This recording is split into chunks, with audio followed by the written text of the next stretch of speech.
সম্প্রতি জাতীয় সংসদে বিএনপির সংসদ সদস্য বীর মুক্তিযোদ্ধা অ্যাডভোকেট ফজলুর রহমান একটি মন্তব্যকে কেন্দ্র করে দেশজুড়ে নতুন করে রাজনৈতিক বিতর্ক শুরু হয়েছে।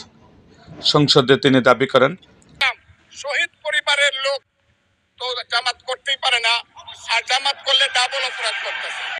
তার এই বক্তব্যের তীব্র ক্ষোভ প্রকাশ করেছেন বিরোধী দলের নেতা ও জামায়াত ইসলামীর আমির ডক্টর শফিকুর রহমান সহ দলটির একাধিক সংসদ সদস্য।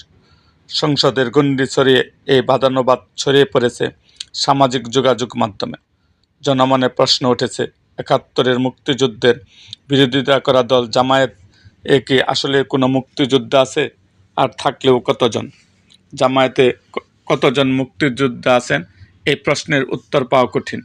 দেশব্যাপী কর্মী সমর্থকদের কতজন মুক্তিযোদ্ধা তার পরিসংখ্যান খোঁজ জামায়াতের কাছেও নেই।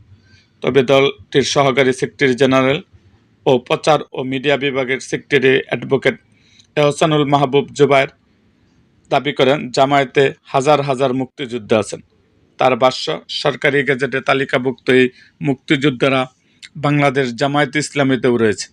তারা সরকারের নিয়মিত বরাদ্দ ও ভাতাও পাচ্ছেন। সবার বয়স প্রায় ৭০-এর উপরে। আবার দলটির অনেক মুক্তিযোদ্ধা কর্মী এরই মধ্যে বার্ধক্যজনিতের কারণে মৃত্যুবরণ করেছে। তবে তার এই দাবি নিরপেক্ষভাবে খতিয়ে দেখা সম্ভব হয়নি। এ বিষয়ে কোনো তথ্য জাতীয় মুক্তিযোদ্ধা কাউন্সিলের কাছে কোনো তথ্য আছে কিনা জানতে চাইলে পরিচালক প্রশাসন অর্থ উপসচিব মোহাম্মদ উল্লাহ বলেন, বীর মুক্তিযোদ্ধাদের নামের পাশে তো লেখা থাকে না কে কোন দল করেন, কে বিএনপি, কে জামাত, কে আওয়ামী লীগ। এটা তো আমাদের জানার কথা নয়।